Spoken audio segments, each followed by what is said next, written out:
Tonight we're focusing in on Zoom with Galaxy AI on the new Samsung Galaxy S24 Ultra. Ah, a baby tiger. Check out his claws as he prepares to pounce on that frog.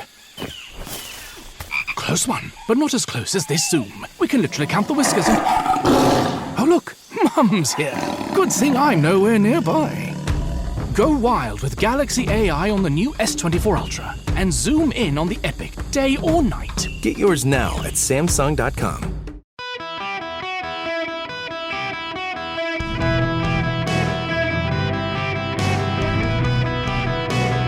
Welcome to the Eric Erickson Show podcast, Hour 2. Greetings, welcome across the nation. It is Eric Erickson here. You struggle to come up with adjectives or to sound not sound too pompous, but it actually is kind of a big deal today. Donald Trump going to be arrested, released into his own custody, and fly back to Mar-a-Lago. Alvin Bragg gets his pound of flesh against Donald Trump. And even on CNN, I'm watching CNN in particular because Fox is definitely of the right. MSNBC absolutely of the left. CNN has a somewhat balanced panel of Trump haters. They're trying to be more reasonable. I do have some friends involved, and even at CNN, I find it notable. They're a little bit incredulous about Alvin Bragg trying to string all this stuff together. I want to move on to other stuff this hour, but before I do, I want to take Bill's phone call. A relevant question here I'm getting from a lot of people on email. Bill, welcome to the show. Hey, Eric, I appreciate you taking my call. So Sure. I guess my question is about the constitutionality of a gag order versus the First Amendment. I mean, how do you tell somebody you're not allowed to speak about something when clearly the First Amendment says we can talk about anything? Yeah, okay, that's a great question. So courts have upheld gag orders of people involved in litigation, in large part because you want to make sure a jury is not persuaded. You don't want to influence a jury by talking outside the courtroom, shaping media coverage. The jury's not supposed to look at it anyway. Sometimes accidents happen.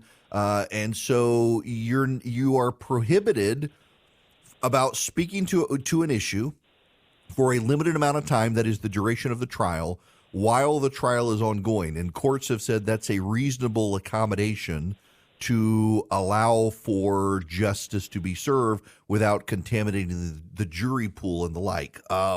But however that is, it is a very, very, very high bar for judges to issue a gag order. It is not the norm for judges to issue the gag order.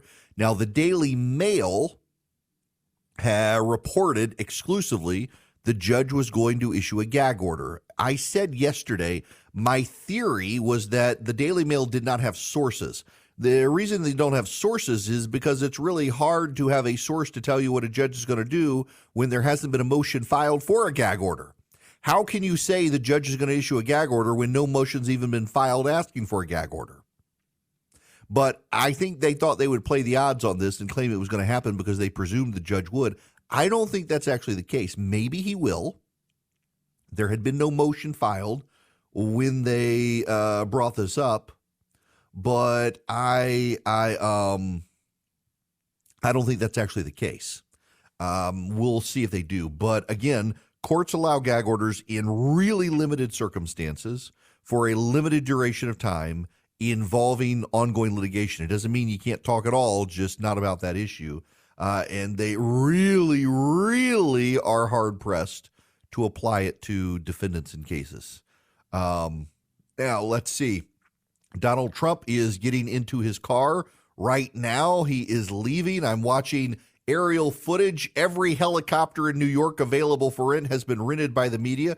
They're circling Trump Tower, kind of hovering.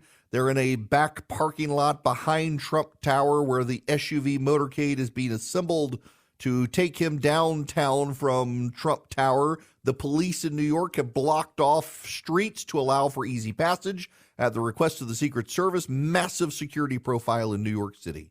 Fun day. 877-973-7425. Let's go to Ariel. Welcome to the show. Hey, Eric. How are you today? Good. What's going on? Just a quick question. Last week, I guess after they, announced that he was going to be indicted, I had turned over just to CNN just to see what their reaction was, because it's just always kind of, comedic. And they were talking about whenever the pandemic happened, and I guess Governor Cuomo and the local put a pause on sentencings and convictions, and kind of the whole justice system came to a halt. They were also saying that also put a halt on the years counted for statutes, and that technically for 2 years the statutes limitations weren't counted. So then they would start back up, and that technically he was still in the time of the statute of limitations. And I'm I don't even know if that sounds accurate, but I just wanted to ask you about it because it just sounded weird. It does not work that way. Does not work that way at all. You've got to be charged. You can't just say, well, given the pandemic, we're pausing statute of limitations. That doesn't work. The statute of limitations, it can't be paused due to the pandemic. What you do is you go file the charge against the person. You just pause the arraignment and everything else. So you have a charge pending under seal and indictment, but you don't actually, the statute of limitations can't be paused to extend bringing someone to trial. That would be, a terrible idea, and two, it just didn't happen that way. Somebody may say that on TV, but yeah, that's definitely not the case. Michael, you're going to be next on the Eric Erickson Show. Welcome. Morning. How you doing? Good. How are you? I'm good. Well, I have two questions. First would be, if this does go to a jury, how in the world could you impanel an impartial jury? I don't think there'd be anybody in the world probably that hasn't heard about this. But my second question is, if the statute of limitations has run out on this supposed hush money payment, can you still charge somebody with anything attached to that? I mean, if the statute of limitations is what he's basing this on, or the hush money payment is what he's basing this on, and that's already past being able to be charged with, how can you attach something else to that? Oh, okay. Great question. So under New York law, it is a these corporate transactions. There are 33 counts of essentially corporate paperwork fraud. They're misdemeanors unless they're involved in covering up a separate crime. If they're involved in covering up a separate crime, then they become felonies, and they go from a 2-year statute of limitations to I forget exactly, a 10-year or something like that statute of limitations. So if they're tied to another crime that is itself a felony, which this campaign finance violation technically is, then suddenly those misdemeanors become felonies and get an extended statute of limitations. So if he doesn't prove the felony part, then all this goes away? Am I hearing you correctly on that? Yes. So what is the basis for the felony part, even though he's covering up a crime that the statute of limitations has run out? It's getting very confusing. Yeah, okay. So what they're going to try to do, what Alvin Bragg, based on what, now this could change, keep in mind, the arraignment happens around 2. He's on his way there now. I'm watching the aerial motorcade coverage. Based on what we know, Alvin Bragg is going to allege that Donald Trump paid Stormy Daniels through Michael Cohen with corporate money. Corporate money cannot be used to benefit a political campaign. And he paid her that corporate money to avoid negative implications to voters in the run-up to the election. Therefore, the corporate transaction was a in-kind donation to the Trump campaign. Therefore, it violated campaign finance law. Therefore, it's a felony. Therefore, these misdemeanors become felonies. So I know you've done a lot of legal things. In your estimation, that sounds like a huge legal jump to be able to make. Yeah, not only is it a huge legal jump, it literally has never been successfully prosecuted in the history of the Republic. No one's ever been able to make this case before. Wow. Okay, thank you so much. Yeah, absolutely. Yeah, just and again, let me just for anybody who's got confusion here. Alvin Bragg wants to prove that the Trump organization paid money to Michael Cohen so that he would pay money to Stormy Daniels to cover up or to stop her from talking about an affair. So Cohen paid Stormy Daniels and the Trump organization paid him back. What Alvin Bragg wants to show is that the payment from the Trump organization was actually done to benefit Donald Trump's political campaign. Under federal law, corporations are not allowed to make campaign contributions to candidates. And what Alvin Bragg wants to do is say, essentially, the Trump organization money was paid to Stormy Daniels as a campaign payment to shut her up so her allegations wouldn't affect the campaign. And therefore, that's a felony. And since that is a felony, these other 33 charges related to how the corporation accounted for the payment or didn't, which are misdemeanors, they now become felonies under New York law. And because they become felonies under New York law, the statute of limitations extends to 10 years, not 2 or 4 years rather, extends to 10 years. Therefore, they can continue the prosecution of Donald Trump for the underlying felony. And it's important for you to understand that the federal government campaign finance law says only the federal government can prosecute a campaign finance violation. So what Alvin Bragg has to do is say, I'm not prosecuting the campaign finance violation. I'm just saying he committed the campaign finance violation. And the jury needs to find sufficient evidence that he committed the campaign finance violation. That's all that has to happen here for Alvin Bragg. But it's an incredibly high burden for the prosecutor. He's not trying to prove a federal crime. He's just trying to allow the jury enough information to show a federal crime happened, even though he's not going to charge Donald Trump with it, in order to extend the misdemeanors of all these things. It almost seems like the judge himself should throw this out today, saying this is ridiculous, you can't do that, but that's not going to happen today. This is going to be a long, drawn-out process. There will be lots of motions along the way, lots of effort by the Trump campaign to throw this out, by Trump to throw this out, lots of efforts by the DA to further build his case. There will be a discovery process where everything has to be handed over. And in full disclosure, in exactly 1 hour, we could get new information about the arraignment that completely changes the state of play. Maybe they are going to claim some other felony other than the campaign finance violation. What we know is that people within the DA's office have been talking about this for a year now, and they've all said it's about this campaign finance violation allegation. Maybe they don't actually know what they're talking about. Maybe there's other evidence. But the information did leak to CNN yesterday, allegedly, and in so leaking, it confirmed what we thought all along. It's about the Stormy Daniels payment, treating it as a campaign finance violation. But again, Donald Trump's never been charged with violating the campaign finance laws by the federal government. And only the federal government can charge you with a federal campaign finance violation. He hasn't done this. This hasn't happened to him. So really good luck to the DA trying to do this. It's just a very, very high bar for a prosecutor to be able to do. And no prosecutor has ever done it successfully. And it's only been tried once by the federal government against John Edwards in North Carolina, and the jury threw it out. The federal government argued that John Edwards had a third party pay off his mistress so it wouldn't impact the campaign. John Edwards' argument was no, he had the third party pay off the mistress because he didn't want his wife to find out about it. And the jury believed him and threw out the charges. That's probably what will happen here if Donald Trump can get a fair trial. Now, the question is, can he get a fair trial? In New York City, that voted for Joe Biden, 85%. He's got a really good argument. They're going to need a change of venue. Happening right now, former President Donald Trump has exited his SUV and entered the courthouse in Lower Manhattan, the Manhattan Criminal Court.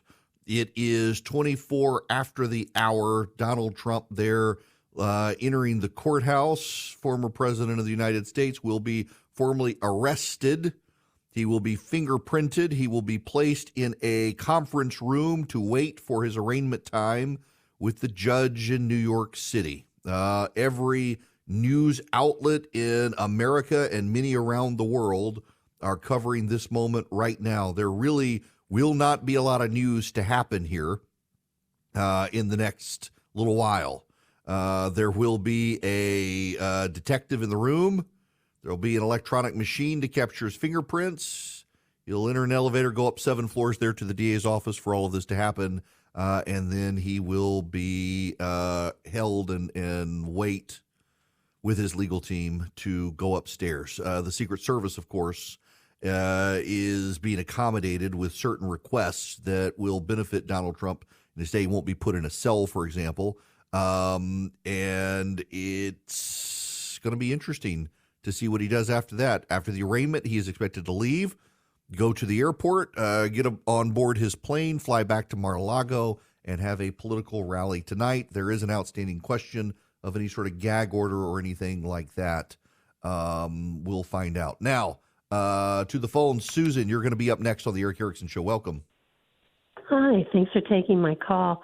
I'm just wondering what you think about, supposedly Trump had a prenup with Melania, and that basically the only thing she could enforce the prenup on would be for adultery. And so wouldn't that be a reasonable alibi for Trump to say, look, yes. I committed adultery? That's what I've been saying, Susan, the whole time is that, this is the perfect argument. Based on what we know from Trump's team itself, not from Michael Cohen, not from Stormy Daniels, from Trump's own lawyers, he has a prenuptial agreement with Melania Trump. She would be entitled to millions of dollars if he committed adultery. So paying Stormy Daniels what he paid her is a huge discount to what he would have to pay Melania Trump.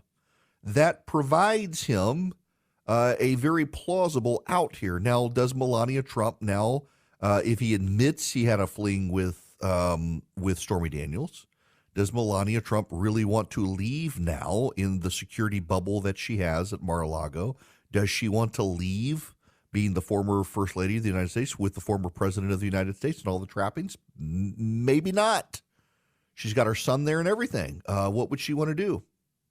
So maybe that situation now changes if she stands by her man. We will see as the days go forward what the Trump legal strategy is. But I got to tell you, as a former lawyer, someone who did criminal law, albeit not well, it is an arguable defense and a very credible one. It's the one John Edwards used and got off. Welcome. It is Eric Erickson here. Well, forget the other news. Maybe we'll get to it. I'm happy to take your questions. We might as well do this as kind of a free-for-all right now because everybody in America's waiting. I've got all the news networks pulled up. It doesn't matter which one you look at right now. They are all with cameras outside the courthouse in Lower Manhattan, the Manhattan Criminal Court, and they are all just kind of winging it, waiting for some sort of news to break. It doesn't matter. The outlets around the country, everybody is focused on this. It is obviously a big deal that Donald Trump is being indicted, even if it's kind of a crap case from the DA. That's a technical term we use in law school, but nonetheless. 877-973-7425. Let's go to the phones. Phil, welcome to the Eric Erickson Show. Hey, Eric. Just wanted to talk to you about the quote-unquote underlying crime. You seem pretty sure about Trump actually having the affair with Stormy Daniels, and I'm not saying that he did or he didn't. And you seem to be pretty sure about it based upon the testimony under oath by Stormy Daniels and Michael Cohen. People lie under oath all the time, and in a blue state, lying under oath in a blue state to benefit the Democrats, you're probably count on not being prosecuted if you tell them what they want to hear, which is, where we are here in this particular case. So there are all kinds of possibilities here. I think it's very possible that Trump could have had the affair and Michael Cohen could have had the affair both. And I think it's also possible. Well, she was a porn star. And I haven't heard this, Eric, about Michael Cohen having the affair. But when you look at what he did, the financial gymnastics to move that money around and hide it, and it was looking like he might have been trying to protect his wife. Well, let's do this though, Phil. If we're gonna dive down in here on the Michael Cohen situation, let's follow along the paper trail here. Now, why would I believe Stormy Daniels and Michael Cohen over Donald Trump on something like this? It has nothing to do with who I like or don't, although obviously the Trump supporters are like, well, you hate the guy, so of course you believe them. No, actually, in my professional experience as a lawyer, When people put something in writing that they do not make under oath and it contradicts their statements under oath, you tend to believe the thing they said under oath, not the thing they said not under oath when they conflict. Because the thing they said when they're not under oath is not something that could put them in prison. The thing they said under oath, if they lied, would put them in prison. We don't just have, however, Stormy Daniels and Michael Cohen. You forget about Alan Weisberg, who structured the payment to Michael Cohen, who himself has gone to jail. And there's also the publisher of the National Enquirer, who was willing to get Stormy Daniels' story and then refused to tell it, who was the final witness before the indictment. So you got more people than just Stormy Daniels and Michael Cohen. The publisher of the National Enquirer himself has come out in the past and openly acknowledged that there was this relationship between Donald Trump and Stormy Daniels, and there were other women as well, and Trump got the National Enquirer to pay money to get these women's exclusives and put them under non-disclosure agreements, and I would believe that he testified about that because it's come up before. So you've got Trump versus Michael Cohen under oath, Stormy Daniels under oath, Alan Weisberg under oath, or whatever his name is, the new National Enquirer publisher under oath, all these people under oath. So here's the thing. Let's say this goes to trial. Let's say it goes to trial. I'll tell you the thing that people hate.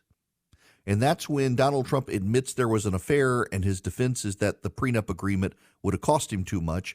And everybody gets mad at me when I say I told you so, but I'll have told you so. I've been getting this email as well, and there's a certain strain of people who come across, they claim, I'm not really a Trump supporter, but why do you believe the porn star and not Donald Trump? Well, because they're under oath. That's the simple answer here, under oath. You can say whatever you want to say. I mean, Michael Cohen had his lawyer draft a letter to the FEC and then pleaded guilty to this transaction. If it didn't happen, why do you plead guilty? Because they're going to throw the resources at him or what have you? He's continued to maintain that this happened. And, to the last caller's point, well, maybe he was protecting himself. Okay, maybe he was protecting himself. Why then did the Trump organization reimburse him the payment? I mean, people don't want to look at this logically. They want to look at it emotionally. They want to stand by their man. That's fine. Stand by your man. I'm just trying to draw out the facts here. That's just it. That's just the reality of the situation. Brian, you're up next. Welcome to the Eric Erickson Show. Yes, sir. I just had maybe a procedural clarification, or maybe it's even something that Trump could argue procedurally in terms of the arraignment itself.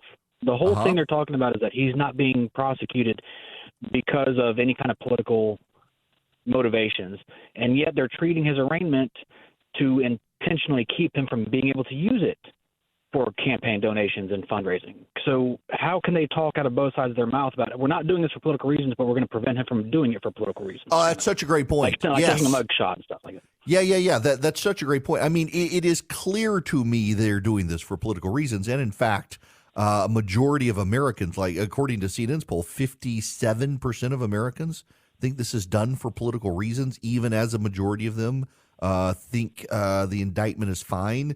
Yes, it's a political reason, and it's very clear that they're doing this. And what they're claiming, of course, is that they don't want the mugshot out there. They're not doing it politically, so they're not going to allow him to be mugshotted and make it look like it's political, when really, I mean, I personally believe, and it is my opinion, they don't want him mugshotted because they know how much money he'll make off selling the photo.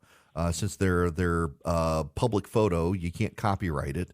But to your point, why are they doing these sorts of things that they otherwise wouldn't do? Their argument is that he is the former president of the United States. Everyone knows what he looks like. There's no point in a mugshot.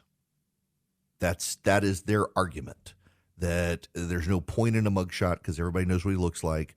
They don't want it to be perceived as political, which is nonsense. You and I know, but that's it. And the funny thing here is you will note here, folks, if you're willing to note it, I don't believe the DA here. This absolutely is political, but I also don't believe Donald Trump. I don't believe there's any really innocent person here. There's no victim here. Had Trump kept his pants on, this wouldn't have happened. Had Alan Bragg been a reasonable prosecutor and not a George Soros-funded progressive, this wouldn't have happened either. All right, 877-973-7425. Gary, you're going to be up next on the Eric Erickson Show. Welcome.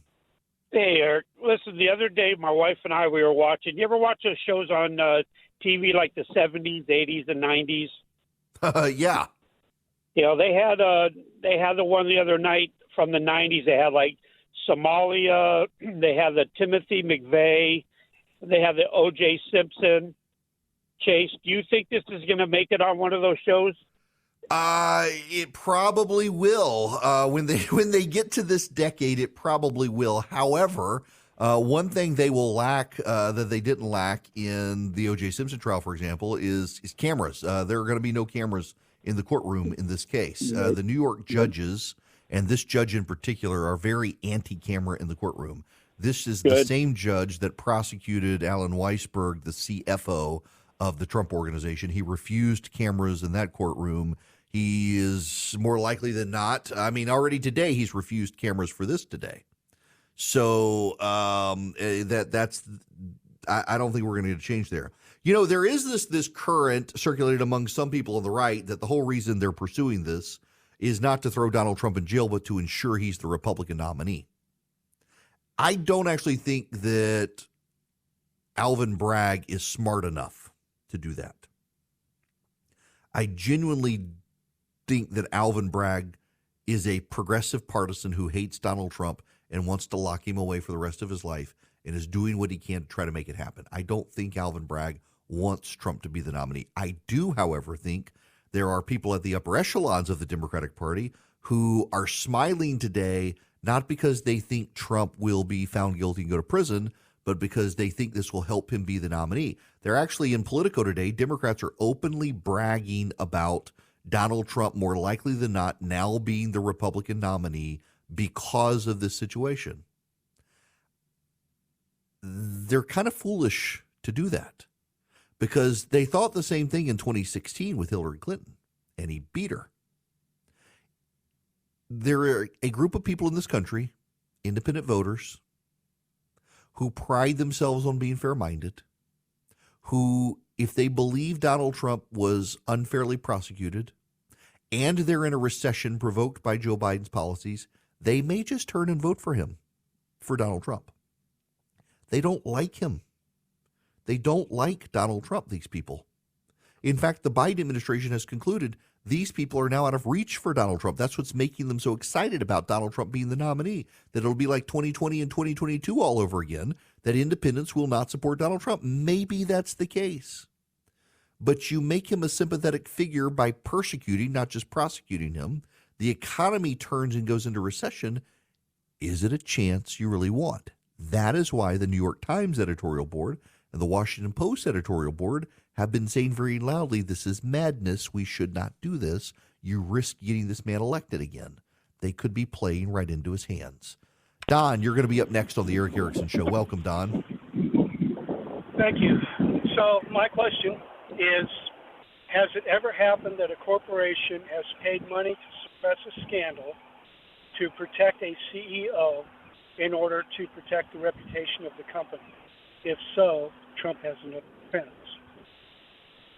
Has it ever been done before? Yes. I mean, I can't offhand think of the times, but I know it has happened where corporations have paid money to cover for the CEO to avoid impact on the corporation.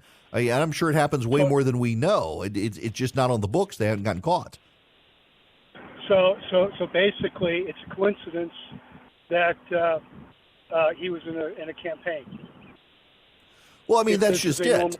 Normal practice. Yeah, I mean, this is Trump's defense here. The corporation was covering for him to avoid fallout. It had nothing to do with the campaign. I mean, for Pete's sake, I mean, we actually are in this situation where we had video of Donald Trump with Billy Bush saying that he grabbed women by their you-know-whats, and they still voted for him. So it's really, I think, really hard to argue that these voters who saw that video would somehow turn against Donald Trump when they found out he actually had grabbed a woman there. The better defense is the prenup. That makes a ton of sense to me. The prenup. It would make a ton of sense to a jury if the jury is fair-minded. And can he get a fair-minded jury? Will they move for a change of venue? We'll find all of those things out, maybe sooner than later. But the trial is still a great long ways away, which we will talk about those details and keep taking your phone calls. Right now, I want you to call Advantage Gold, 800-450-2566. To every listener out there serious about investing and protecting your retirement or your other investments. We got inflation, it's still high. We got the stock market, it's still volatile. We've got major geopolitical turmoil, it keeps getting worse. But now you no longer have to sit hopelessly by and watch it all unfold. You can safeguard your investments with physical precious metals like gold and silver inside your IRA or your 401k or your general investment accounts. But there's only one company you should trust to do that with, and that's Advantage Gold.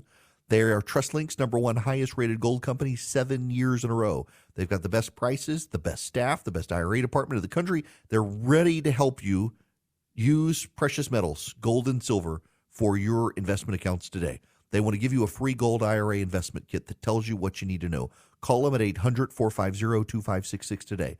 They're amazing. They can answer any question you have, including if your current accounts as set up qualify, particularly using retirement law in the United States, how you have to use precious metals, how you have to store them, how you have to program around certain rules. Advantage Gold can help you get it set up. If you're interested at all in using precious metals, and a lot of independent-minded investors do, Advantage Gold, no gimmicks, just straight answers, 800-450-2566. Their number again is 800-450-2566. Call them and tell them I sent you. Just let them answer your questions, and they can put your mind at ease. Yes, you can. Taking your calls. Donald Trump is under arrest in New York City, awaiting arraignment behind blacked out doors, getting fingerprinted and processed as all of New York City's finest show up in uniform just in case. There actually aren't mass protests. Marjorie Taylor Greene is there comparing Donald Trump to Jesus Christ, of course, but actually more cameras than protesters outside the courthouse.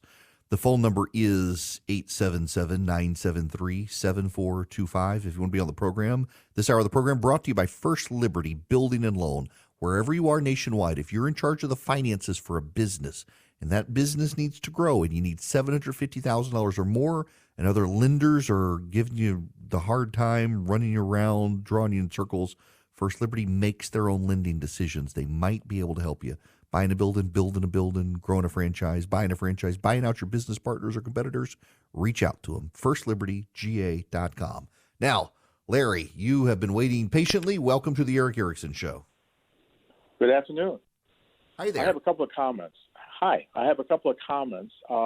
Number one, we're talking about corporate monies being given. Would like the teachers union be a corporation that they give money to politicians? Are they supposed to report this on their books and all that?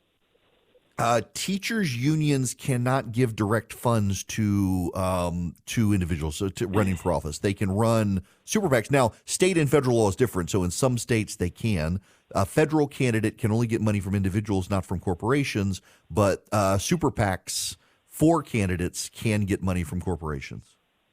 Okay. All right. And then I have one second comment. I've been thinking about this for a long time, but the Democrats should have their theme song being "We've Got You Under Our Skin," and sing it to Donald Trump. Okay? Yeah, look. Go through the words because they would match exactly what they think, I think. Yeah, Anyway. it literally they're rather obsessed with him, Larry. Thank you. Let me explain this campaign finance issue to you. Corporations cannot give money to federal candidates, nor can corporations make payments to others on behalf of federal candidates so that the federal candidate doesn't have to. A person, an individual American citizen, can give up to $3,300 per election to a candidate, which means if you have a primary and a general election, you can write a check for $6,600 to a candidate. You can also give money to a political party up to $41,300 per calendar year to a political party. And then there are maximum limits on the amount of money you can give to total political candidates and political parties. However, you can give unlimited dollars to super PACs. Now, the allegation in this case is that because Donald Trump was running for office, he did not want to be seen on campaign paperwork paying money to Stormy Daniels. So he had his corporation do it to keep it out of the campaign finance disclosures. And the corporation did it on behalf of his campaign to protect him from the political fallout of an affair with Stormy Daniels. That's the theory that Alvin Bragg is apparently advancing. That's the theory. Whether he can prove it or not is something else. And it's going to be very hard to prove in light of Donald Trump's prenuptial agreement that the Trump legal team says is in place, that he would pay orders of magnitude more money to Melania Trump than he paid to Stormy Daniels.